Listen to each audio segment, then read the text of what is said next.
The death of Alexander the Great. Introduction. Alexander III of Macedon, known as Alexander the Great, was born in 356 BC in Pella, the ancient capital of Macedonia. His father, King Philip II, was a formidable ruler and military leader, and his mother, Queen Olympias, was a powerful and ambitious woman. Under the tutelage of Aristotle, Alexander developed a deep appreciation for philosophy, science, and the arts, alongside his rigorous military training. By the age of 20, following the assassination of his father, Alexander ascended to the throne of Macedonia. Over the next 12 years, he would lead a series of unprecedented military campaigns, creating one of the largest empires in history, stretching from Greece to Egypt and into northwest India. Despite his remarkable achievements, his sudden death at the age of 32 remains one of history's greatest mysteries. Alexander's rise to power. Alexander's early life was marked by significant achievements and preparation for leadership. Aristotle's influence instilled in him a passion for knowledge and a strategic mindset. His education included lessons in literature, science, medicine, and philosophy, which were complemented by intense physical training and lessons in warfare from his father. After ascending to the throne in 336 BC, Alexander quickly consolidated his power, quelling rebellions and securing the loyalty of the Greek city-states. His vision extended beyond Greece, aiming to conquer the vast Persian Empire, which had long been a rival to the Greek states. The conquests. In 334 BC, Alexander embarked on his ambitious campaign against Persia. He led his troops across the Hellespont into Asia Minor, where he secured his first major victory at the Battle of Granicus. This was followed by decisive victories at the Battle of Issus in 333 BC and the legendary Battle of Gaugamela in 331 BC, where he defeated the Persian king Darius III, effectively bringing the Persian Empire under his control. Alexander's conquests did not stop there. He marched through Egypt, where he founded the city of Alexandria, and then continued into the heart of the Persian Empire, capturing the capitals of Susa, Babylon, and Persepolis. His campaigns extended into the Indian subcontinent, where he faced the formidable King Porus at the Battle of the Hydaspes River in 326 BC.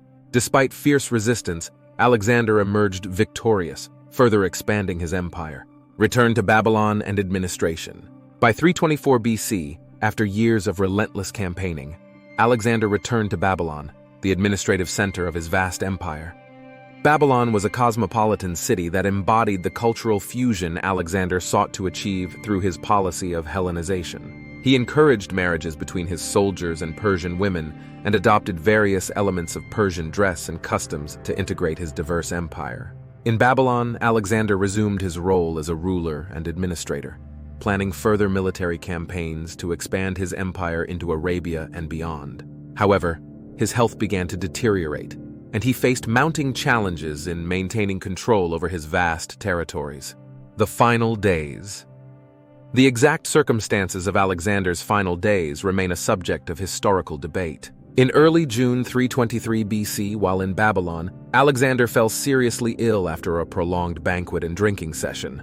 His symptoms included fever, severe abdominal pain, and progressive weakness. Over the course of 10 days, his condition worsened and he became bedridden. Despite his illness, Alexander continued to issue orders and maintain contact with his generals and officials. However, as his condition deteriorated, it became apparent that he was gravely ill. On June 10th or 11th, 323 BC, surrounded by his closest friends and generals, Alexander the Great breathed his last. Theories and controversies surrounding his death.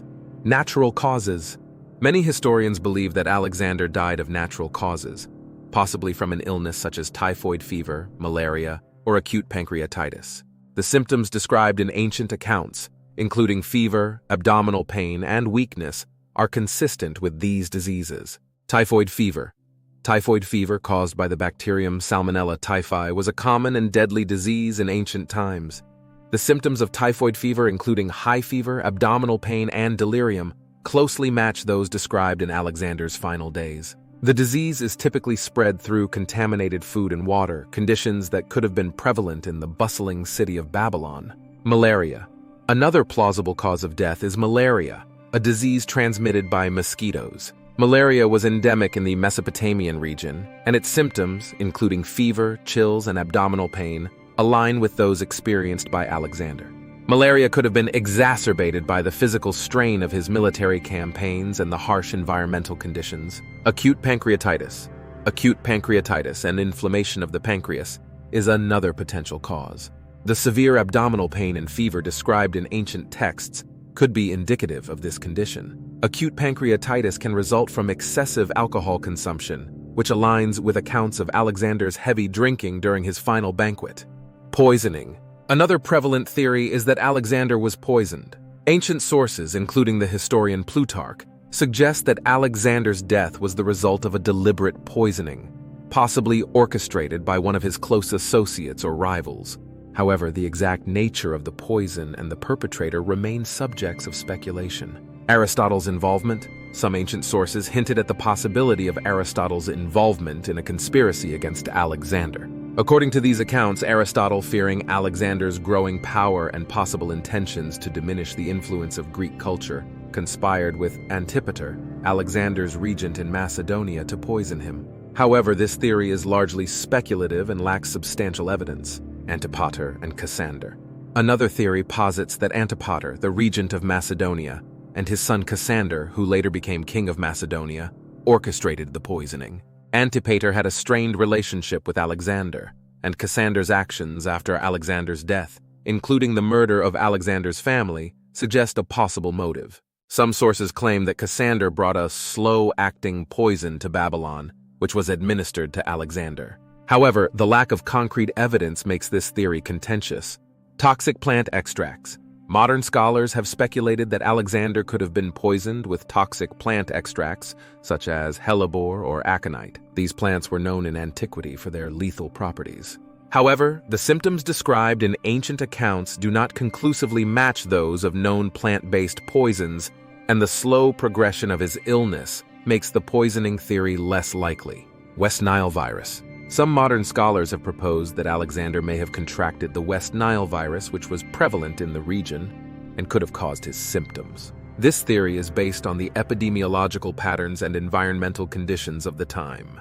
Mosquito-borne illness. West Nile virus is transmitted by mosquitoes and can cause fever, headache, body aches, and in severe cases, neurological symptoms such as paralysis. The presence of mosquitoes in the Mesopotamian region and the similarities between Alexander's symptoms and those of severe West Nile virus infections lend some credibility to this theory. Epidemiological evidence. Historical records indicate that the region around Babylon was prone to outbreaks of mosquito-borne diseases.